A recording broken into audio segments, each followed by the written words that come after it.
Compton effect ആണ്. Quantum മെക്കാനിക്സിന്റെ ഏറ്റവും തുടക്ക ഭാഗത്തുള്ള ഏറ്റവും പ്രധാനപ്പെട്ട ടോപ്പിക്കുള്ള ഒരു സാധനമാണ് കോംപ്റ്റൺ എഫക്റ്റ്. ഇന്നത്തെ ക്ലാസ്സിൽ നമ്മൾ അതാണ് ഡിസ്കസ് ചെയ്യുന്നത്. കോംപ്റ്റൺ എഫക്റ്റ് ഡിസ്കസ് ചെയ്യുന്നതിന് മുന്നേ നമുക്ക് ഫോട്ടോ ഇലക്ട്രിക് എഫക്റ്റിലെ ഒരു കാര്യത്തെ നമുക്കിവിടെ ആവശ്യമുണ്ട്. ഫോട്ടോ ഇലക്ട്രിക് എഫക്റ്റില് ബേസിക്കലി പറയുകയാണെങ്കിൽ ഫോട്ടോ ഇലക്ട്രിക് എഫക്റ്റിലെ ഐൻസ്റ്റൈൻസിന്റെ എക്സ്പ്ലനേഷൻ അനുസരിച്ചിട്ട് അവിടെ ഫോട്ടോൺസിനെ കൺസിഡർ ചെയ്തിരുന്നത് photon is A packet of energy എന്ന് പറഞ്ഞ് നമ്മൾ പറഞ്ഞു. പാക്കറ്റ് ഓഫ് എനർജി എന്ന രീതിയിലാണ് പറഞ്ഞിരുന്നത്. ഇതില് യഥാർത്ഥത്തിൽ അതുകൊണ്ട് ഉദ്ദേശിക്കുന്നത് ഫോട്ടോണിനെ കൺസിഡർ ചെയ്തിരിക്കുന്നത് പാക്കറ്റ് ഓഫ് എനർജി ആണ്. അതായത് ഫോട്ടോണിന്റെ കേസിൽ എനർജിയെ ക്വാണ്ടൈസ്ഡ് ആയിട്ട് കൺസിഡർ ചെയ്തു എന്നുള്ളതാണ് ഉദ്ദേശിക്കുന്നത്. അപ്പോൾ ഫോട്ടോണിനെ സംബന്ധിച്ചിടത്തോളം ഇപ്പോഴത്തെ കേസിൽ ഏത് കിട്ടി? എനർജിയെ നമ്മളവിടെ ക്വാണ്ടൈസ്ഡ് ആയിട്ടായിരുന്നു കൺസിഡർ ചെയ്തിരുന്നത്. പക്ഷെ അവിടെ ചെറിയൊരു പ്രശ്നം എന്താണെന്ന് വെച്ച് കഴിഞ്ഞാൽ അവിടെ മൊമെന്റത്തെ പറ്റി ഒന്നും തന്നെ പറഞ്ഞില്ലായിരുന്നു. മൊമെന്റത്തെ പറ്റി പ്രത്യേകിച്ച് ഒന്നും തന്നെ പറഞ്ഞിട്ടില്ല. അതായത് മൊമെന്റ് ക്വാണ്ടൈസ്ഡ് ആണെന്നതിനെ പറ്റിയോ അല്ലെങ്കിൽ മൊമെന്റ് ക്വാണ്ടൈസ്ഡ് അല്ല എന്നോ ഒന്നും പറഞ്ഞിരുന്നില്ല. അപ്പൊ ഈ ഒരു നമ്മളിപ്പോ കൺസിഡർ ചെയ്യാൻ പോകുന്ന ഫോട്ടോണിനെ ഒരു പാർട്ടിക്കിൾ ആയിട്ട് നമ്മളിവിടെ കൺസിഡർ ചെയ്യണമെന്നുണ്ടെങ്കിൽ നമുക്ക് രണ്ട് കാര്യങ്ങളെ ക്വാണ്ടൈസ്ഡ് ആയിട്ട് കൺസിഡർ ചെയ്യേണ്ടതായിട്ട് വരും. അതായത് ക്വാണ്ടം മെക്കാനിക്കലി നമ്മൾ ഈ ഫോട്ടോണിനെ പാർട്ടിക്കിൾ ആയിട്ട് ട്രീറ്റ് ചെയ്യണമെന്നുണ്ടെങ്കിൽ രണ്ട് കാര്യങ്ങളെ നമുക്ക് ക്വാണ്ടൈസ് ചെയ്യണം. അതിനകത്ത് ഒരു സാധനമാണ് ആക്ച്വലി വരുന്ന എനർജി. അത് ഓൾറെഡി ക്വാണ്ടൈസ്ഡ് ആണ്. പക്ഷെ രണ്ടാമത് പറയാൻ പോകുന്നത് വളരെ പ്രധാനപ്പെട്ട സാധനമാണ്. അതാണ് ആക്ച്വലി നെക്സ്റ്റ് കിട്ടാൻ പോകുന്നത് മൊമെന്റം എന്ന് പറയുന്നത്. സോ അപ്പോൾ ഈ മൊമെന്റത്തിനെ പറ്റി പ്രത്യേകിച്ച് ഒന്നും തന്നെ ഫോട്ടോ ഇലക്ട്രിക് എഫക്റ്റ് പറഞ്ഞില്ലായിരുന്നു. അപ്പൊ മൊമെന്റത്തെയും അതുപോലെ തന്നെ എനർജിയും ക്വാണ്ടൈസ്ഡ് ആണ്. ഫോട്ടോന്റെ കേസിൽ എനർജിയും മൊമെന്റും ക്വാണ്ടൈസ്ഡ് ആണ് എന്ന രീതിയിൽ എക്സ്പ്ലെയിൻ ചെയ്യാൻ വേണ്ടിയിട്ട് അല്ലെങ്കിൽ ഇതിനെ ഡെമോൺസ്ട്രേറ്റ് ചെയ്യാൻ വേണ്ടിയിട്ടാണ് കോംപ്റ്റൺ എഫക്റ്റ് ആക്ച്വലി ഫസ്റ്റ് ഒരു എക്സ്പെരിമെന്റ് എന്ന രീതിയിൽ സ്റ്റാർട്ട് ചെയ്തത്. അപ്പൊ കോംപ്റ്റൺ ഈ ഒരു എക്സ്പെരിമെന്റൽ സെറ്റപ്പ് സ്റ്റാർട്ട് ചെയ്ത സമയത്ത് ഒരു പർപ്പസേ പുള്ളിക്ക് ഉണ്ടായിരുന്നുള്ളൂ. അതിന് ഉദ്ദേശിച്ച കാര്യം എത്രയേ ഉള്ളൂ, അവിടുത്തെ എനർജിയെയും മൊമെന്റത്തെയും ക്വാണ്ടൈസ്ഡ് ആണ് എന്ന് ഡെമോൺസ്ട്രേറ്റ് ചെയ്ത് കാണിക്കുക എന്നുള്ളതാണ് അദ്ദേഹം ഉദ്ദേശിച്ചിരുന്നത്. അപ്പോ അതിന് യഥാർത്ഥത്തിൽ വരുന്ന പേരെന്ന് വെച്ച് കഴിഞ്ഞാൽ കോംപ്റ്റൺ എക്സ്പെരിമെന്റൽ സെറ്റപ്പ് ആണ്. എക്സ്പെരിമെന്റൽ സെറ്റപ്പ് എന്ന് പറഞ്ഞു കഴിഞ്ഞാൽ ഇത്രയും ഓർത്തിരുന്ന് വെച്ചാൽ മതി. എക്സ്പെരിമെന്റൽ സെറ്റപ്പിൽ എക്സ്റേയെ കൺസിഡർ ചെയ്യുന്നു. ഈ എക്സ്റേ വന്നിട്ട് ഇലക്ട്രോണിൽ വന്ന് വീഴുന്നു. ഇലക്ട്രോൺ വന്ന് വീഴുന്നതിന് ശേഷം എക്സ്റേയില് ഉണ്ടായിരുന്ന എനർജി കുറച്ച് ഇലക്ട്രോൺ അബ്സോർബ് ചെയ്യും. അതുപോലെ തന്നെ അതിൽ നിന്ന് എക്സ്റേയിൽ നിന്ന് തന്നെ മൊമെന്റത്തെ അബ്സോർബ് ചെയ്യും. അതിനുശേഷം മറ്റൊരു ആംഗിളിൽ പുറത്തേക്ക് പോകും. ഇത്രയും ഉള്ളൂ ഒരു ചെറിയ ചുരുക്കി പറഞ്ഞ എക്സ്പെരിമെന്റ് സെറ്റപ്പ് എന്നുള്ളത്. അപ്പൊ ഇവിടെ യഥാർത്ഥത്തിൽ എക്സ്റേ ഇലക്ട്രോണുമായിട്ട് ഇന്ററാക്ഷനിൽ വരികയും ഈ ഒരു പ്രോസസ്സ് അല്ലെങ്കിൽ പറയുന്ന ഫിനോമിനൻ എക്സ്പ്ലെയിൻ ചെയ്യാൻ വേണ്ടിയിട്ട് നമ്മളിവിടെ കൺസിഡർ ചെയ്തിരിക്കുന്നത് പാർട്ടിക്കിൾ സ്കാറ്ററിംഗ് എന്നുള്ള ഒരു കോൺസെപ്റ്റ് ആണ് ഇവിടെ കൺസിഡർ ചെയ്യുന്നത്. Particle scattering. അപ്പോൾ ഈ പാർട്ടിക്കിൾ സ്കാറ്ററിംഗിനകത്ത് കൺസിഡർ ചെയ്യണമെന്നുണ്ടെങ്കിൽ എക്സ്റേ എന്ന് പറഞ്ഞ സാധനം എന്താണ്? ആക്ച്വലി അതൊരു വേവ് ആണ്. പക്ഷെ ഇലക്ട്രോൺ എന്ന് പറഞ്ഞാലോ അതൊരു പാർട്ടിക്കിളാണ്. അപ്പൊ ഈ ഒരു ഫിനോമിനെ എക്സ്പ്ലെയിൻ ചെയ്യണമെന്നുണ്ടെങ്കിൽ നമ്മുടെ കൺസിഡർ ചെയ്യുന്ന എക്സ്റേ ഫോട്ടോൺ അഥവാ ഫോട്ടോണിനെ ഒരു പാർട്ടിക്കിൾ ആയിട്ട് കൺസിഡർ ചെയ്താൽ മാത്രമാണ് ഈ പറഞ്ഞിരിക്കുന്ന എക്സ്പെരിമെന്റൽ സെറ്റപ്പിനെ എക്സ്പ്ലെയിൻ ചെയ്യാൻ സാധിക്കത്തുള്ളൂ. അതുകൊണ്ട് തന്നെ ഇവിടെ എക്സ്റേനെ ഒരു പാർട്ടിക്കിൾ ആയിട്ട് ട്രീറ്റ് ചെയ്തു. പാർട്ടിക്കിൾ ആയിട്ട് ട്രീറ്റ് ചെയ്യുന്ന സമയത്ത് എന്ത് സംഭവിക്കണം? ഞാൻ നേരത്തെ പറഞ്ഞ പോലെ മൊമെന്റത്തെയും ക്വാണ്ടൈസ്ഡ് ആണെന്നുള്ളൊരു കോൺസെപ്റ്റ് അവിടെ ഇൻട്രൊഡ്യൂസ് ചെയ്തു. മൊമെന്റത്തെയും ക്വാണ്ടൈസ്ഡ് ആണെന്നുള്ളൊരു കോൺസെപ്റ്റോടെ ഇൻട്രൊഡ്യൂസ് ചെയ്യുകയാണ് ചെയ്തിരുന്നത്. അപ്പൊ ഇതിൽ നിന്ന് നമുക്ക് ഒരു കാര്യം മനസ്സിലാക്കേണ്ടതെന്ന് വെച്ച് കഴിഞ്ഞാൽ എക്സ്റേനെ പാർട്ടിക്കിൾ ആയിട്ട് കൺസിഡർ ചെയ്തു. ഓൾറെഡി ഇലക്ട്രോണും പാർട്ടിക്കിൾ ആണ്. അപ്പൊ പിന്നീട് എന്ത് സംഭവിക്കുന്നത് വെച്ച് കഴിഞ്ഞാൽ ഈ പാർട്ടിക്കിൾ ഇന്ററാക്ഷൻ എന്നുള്ള ഒരു ടോപ്പിക്കിനെ അല്ലെങ്കിൽ ആ ഒരു ഫിനോമിനെ വെച്ചിട്ട് നമുക്ക് ഇതിന്റെ എക്സ്പെരിമെന്റൽ ഫൈൻഡിങ്സിനെ വളരെ ഈസി ആയിട്ട് എക്സ്പ്ലെയിൻ ചെയ്യാൻ സാധിക്കുന്നതായിരുന്നു. ഇതാണ് ചുരുക്കി പറഞ്ഞ കോംപ്റ്റൺ എഫക്റ്റിന്റെ അകത്തുള്ള ഏറ്റവും മിനിമം ലെവലിൽ എക്സ്പ്ലെയിൻ ചെയ്യാൻ പറ്റുന്ന കാര്യം ഓർത്തിരിക്കുക.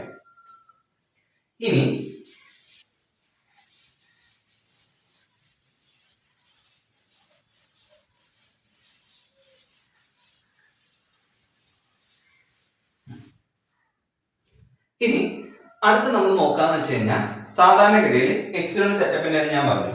അപ്പൊ ഇവിടെ നമ്മൾ കൺസിഡർ ചെയ്യുന്നത് എക്സ്റേ എടുക്കുന്നു. എക്സ്റേ എവിടേക്ക് വരുന്നു? ഒരു ഇലക്ട്രോൺ അറ്റ് റെസ്റ്റിലേക്ക് വന്ന് ഹിറ്റ് ചെയ്യുന്നു. ഇലക്ട്രോൺ അറ്റ് റെസ്റ്റിലേക്ക് വന്ന് ഹിറ്റ് ചെയ്യുന്ന സമയത്ത് എക്സ്റേയിൽ നിന്നുള്ള കുറച്ച് എനർജിയെയും അതുപോലെ തന്നെ മൊമെന്റത്തെയും ഇലക്ട്രോൺ അബ്സോർബ് ചെയ്യുകയും പിന്നീട് ഇലക്ട്രോൺ ഇങ്ങനെ റീകോയിൽ ചെയ്ത് ഈ ഒരു വഴിയിലൂടെ പോവുകയാണ് ചെയ്യുന്നത്. ഇത് റീകോയിൽഡ് ഇലക്ട്രോൺ ആണ് വരുന്നത്. പക്ഷേ ബാക്കിയുള്ള എനർജി എന്ത് സംഭവിക്കുന്നു വെച്ച് കഴിഞ്ഞാൽ ബാക്കിയുള്ള എനർജി വെച്ചിട്ട് ഈ പറയുന്ന എക്സ്റേ ഇങ്ങനെ സ്കാറ്റർ ചെയ്ത് പുറത്തേക്ക് പോകും. അതുകൊണ്ട് തന്നെ ഇതിന് നമ്മളൊരു ആംഗിൾ കൊടുക്കും. ഇതിന് നമ്മൾ കൊടുക്കുന്ന പേരാണ് സ്കാറ്ററിംഗ് ആംഗിൾ ഫൈ എന്ന് പറഞ്ഞു കൊടുക്കും. ഈ പോകുന്ന ഫോട്ടോൺ നമ്മൾ പറയുന്നത് സ്കാറ്റേർഡ് ഫോട്ടോൺ എന്ന് പറഞ്ഞ് നമ്മളിവിടെ മെൻഷൻ ചെയ്യും. ഇതാണ് സ്കാറ്റേർഡ് ഫോട്ടോൺ. അപ്പൊ ഇവിടെ എന്ത് സംഭവിച്ചു എന്ന് വെച്ച് കഴിഞ്ഞാൽ ഇതിൽ നിന്നുണ്ടായിരുന്ന എനർജിയിലെ ഒരു പാർട്ട് ഇലക്ട്രോൺ എടുക്കുകയും അതുപോലെ തന്നെ മൊമെന്റത്തെയും ആരെടുത്തു, ഇലക്ട്രോൺ എടുത്തിട്ട് റീകോയിൽ ചെയ്ത് പോവുകയാണ് ഉണ്ടായിരുന്നത്. പിന്നീട് ബാക്കി ഉണ്ടായിരുന്ന വേവ് ലെങ്ത് സംഭവിക്കുന്ന വെച്ച് കഴിഞ്ഞാൽ അതാണ് ഇവിടെ നമ്മൾ പറയുന്ന സ്കാറ്റേർഡ് ആയിട്ട് പോകുന്ന സെഷൻ ഉണ്ടാവുന്നത്. അപ്പൊ ഇൻസിഡന്റ് വേവ് ലെങ്തിന് ലാംഡ എന്നും പുറത്തേക്ക് പോകുന്ന വേവ് ലെങ്തിന് ലാംഡ ഡാഷ് എന്ന രീതിയിലുമാണ് നമ്മളിവിടെ കൺസിഡർ ചെയ്യുന്നത്. ഇനി നമ്മൾ നോക്കാൻ പോകുന്നതെന്ന് വെച്ച് കഴിഞ്ഞാൽ ഇതിന്റെ എക്സ്പെരിമെന്റൽ ഫൈൻഡിങ്സ് ആണ്. എക്സ്പെരിമെന്റൽ ഫൈൻഡിങ്സ് വെച്ചിട്ട്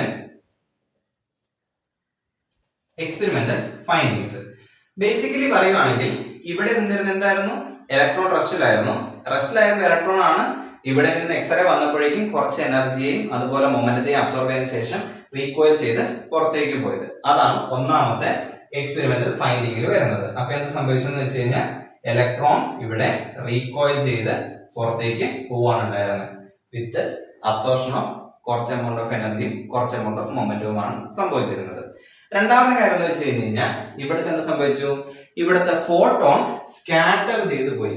പക്ഷെ എന്ത് സംഭവിച്ചു എന്ന് വെച്ച് കഴിഞ്ഞാൽ സ്കാറ്റേർഡ് ചെയ്ത് പോകുന്ന ഫോട്ടോണിന്റെ വേവ് ലെങ്ത് ഒറിജിനലുമായിട്ട് മാച്ച് ആവുന്നില്ല. കാരണം എന്ത് സംഭവിക്കുന്നത് വെച്ച് കഴിഞ്ഞാൽ പുറത്തേക്ക് പോകുന്ന ഫോട്ടോണിന്റെ വേവ് ലെങ്തിന് കുറച്ച് വ്യത്യാസമുണ്ട്. അങ്ങനെ വരുമ്പോൾ ആ വേവ് ലെങ്തിന് നമ്മൾ പറയുന്ന പേരാണ്, ഇതിനെ വേവ് ലെങ്ത് ഷിഫ്റ്റ് എന്ന് പറഞ്ഞു കൊടുക്കും. വേവ് ലെങ്ത് ഷിഫ്റ്റ് എന്ന് പറഞ്ഞിട്ടാണ് നമ്മൾ ഇതിനെ എഴുതി കാണിക്കുക. വേവ് ലെങ്ത് ഷിഫ്റ്റ് എന്ന് പറഞ്ഞു കഴിഞ്ഞാൽ ഇത് തമ്മിൽ വ്യത്യാസമുണ്ട് എന്നുള്ളതാണ് അതിന്റെ ഏറ്റവും സിംപ്ലിഫൈഡ് വേർഷനിൽ പറഞ്ഞു കഴിഞ്ഞാൽ കിട്ടുന്നത്.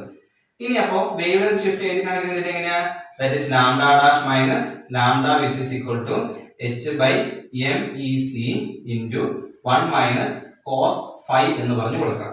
അപ്പൊ ഇവിടെ നമുക്ക് മനസ്സിലാക്കാൻ പറ്റുന്നത് h എന്ന് പറഞ്ഞ പ്ലാങ്ക്സ് കോൺസ്റ്റന്റ് ആണ്, m എന്ന് പറഞ്ഞ മാസ് ഓഫ് ഇലക്ട്രോൺ, c എന്ന് പറഞ്ഞ സ്പീഡ് ഓഫ് ലൈറ്റ്. ഇവിടെ phi എന്നുള്ള സാധനത്തെ നമ്മൾ പറയുന്ന പേരാണ് സ്കാറ്ററിംഗ് ആംഗിൾ. അതായത് ആ പറഞ്ഞ ഇവിടെ നിന്ന് വന്ന ഇൻസിഡന്റ് ഫോട്ടോൺ സ്കാറ്റർ ചെയ്ത് പുറത്തേക്ക് പോകുന്ന സമയത്തുള്ള ആംഗിൾ ആണ് ആക്ച്വലി എന്ത് കിട്ടുന്നത്, phi എന്നതുകൊണ്ട് ഉദ്ദേശിക്കുന്നത്. ഈ ഒരു കാര്യം കിട്ടിയിരിക്കുന്നു. അടുത്തത് നമുക്ക് നോക്കണമെന്ന് വെച്ച് കഴിഞ്ഞാൽ അപ്പൊ ഇവിടെ ഒരു വേവ് ലെങ്ത് ഷിഫ്റ്റ് ഉണ്ടല്ലോ, yes, lambda dash minus lambda which is equal to h by MEC into 1 minus cos phi എന്ന രീതിയിൽ നമുക്കിത് കിട്ടുന്നതാണ്. പ്രത്യേകം ഓർക്കേണ്ട കാര്യം എന്ന് വെച്ച് കഴിഞ്ഞാൽ ഇവിടെ ഈ സ്കാറ്റേർഡ് ഫോട്ടോന്റെ വേവ് ലെങ്ത് ആണ് ചോദിക്കുന്നതെന്നുണ്ടെങ്കിൽ നിങ്ങൾ ചെയ്യേണ്ടത് ലാംഡ ഡാഷിന് ഇക്വേഷൻ ആണ്. അപ്പൊ എന്ത് ചെയ്യണം, ഈ ലാംഡയെ വലിച്ച് ഇപ്പറേക്ക് കൊണ്ടുവന്നിട്ട് എക്സ്പ്രഷൻ ചേഞ്ച് ചെയ്യേണ്ടതാണ്. എന്നാലാണ് അതിന്റെ ആൻസർ കിട്ടത്തുള്ളൂ. ഇനി ഇൻ ജനറൽ ജസ്റ്റ് ചുമ്മാ ചോദിക്കുന്ന വേവ് ലെങ്ത് ഷിഫ്റ്റ് എന്ന് മാത്രമേ ചോദിക്കുന്നതെന്നുണ്ടെങ്കിൽ ഇതിന്റെ യഥാർത്ഥ equation delta lambda which is equal to h by MC into 1 minus cos phi എന്ന് പറഞ്ഞ് എഴുതാവുന്നതാണ്. ചിലപ്പോൾ അവർ നമുക്ക് സ്കാറ്ററിംഗ് ആംഗിൾ തരും, അതിനുശേഷം നമ്മളോട് ഇതിന്റെ വേവ് ലെങ്ത് ഷിഫ്റ്റ് കണ്ടുപിടിക്കാൻ പറയും.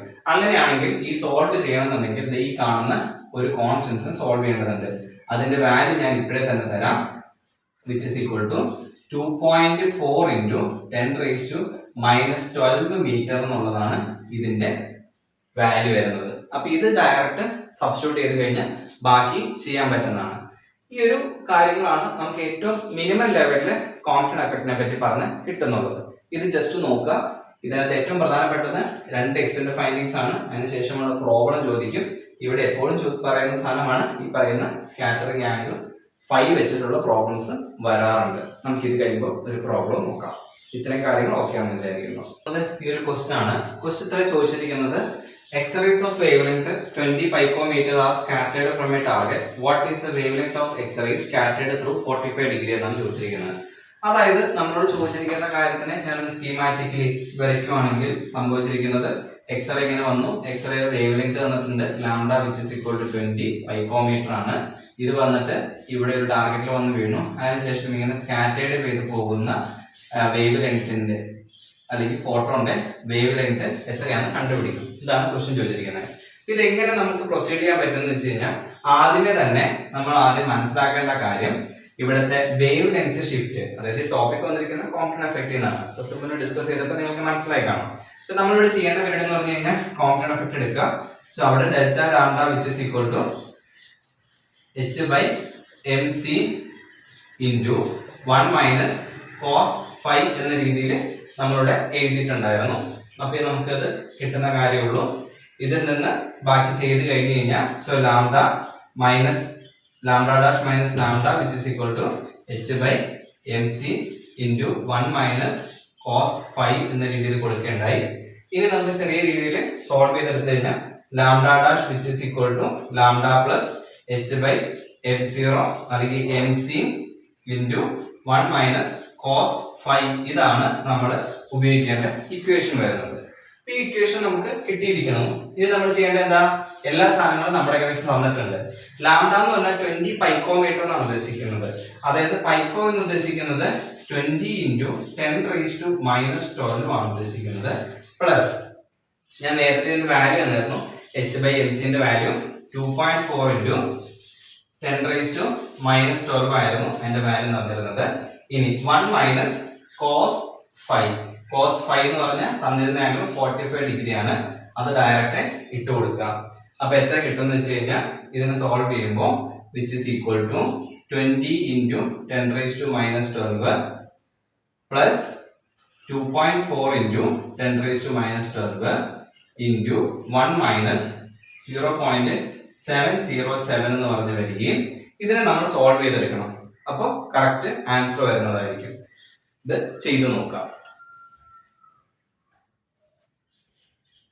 ഓക്കെ, സോൾവ് ചെയ്ത് കഴിയുമ്പോൾ കിട്ടാൻ പോകുന്നത് ആൻസർ 20.7 ഇൻറ്റു 10⁻⁻12 ആണ്. അതിനൊന്നുകൂടി എഴുതി കഴിഞ്ഞാൽ 20.7 പൈക്കോമീറ്റർ എന്നുള്ളതാണ് ആക്ച്വലി ഇതിന്റെ റിസൾട്ട് ആയിട്ട് വരുന്നത്. അപ്പോൾ ഇങ്ങനത്തെ ക്വസ്റ്റ്യനുകൾ നമുക്ക് എക്സ്പെക്ട് ചെയ്യാവുന്നതാണ്. ഇതിൽ ഞാൻ നോട്ട്സ് ഇതിന്റെ ഡിസ്ക്രിപ്ഷൻ ബോക്സിൽ മെൻഷൻ ചെയ്തേക്കാം, ആ ലിങ്ക് അവിടെ മെൻഷൻ ചെയ്തേക്കാം. നിങ്ങൾക്ക് അതിൽ നിന്ന് ഡൗൺലോഡ് ചെയ്യാൻ പറ്റുന്നതാണ്. അപ്പോൾ ഇതാണ് ടോപ്പിക്കിന് വരുന്നത്.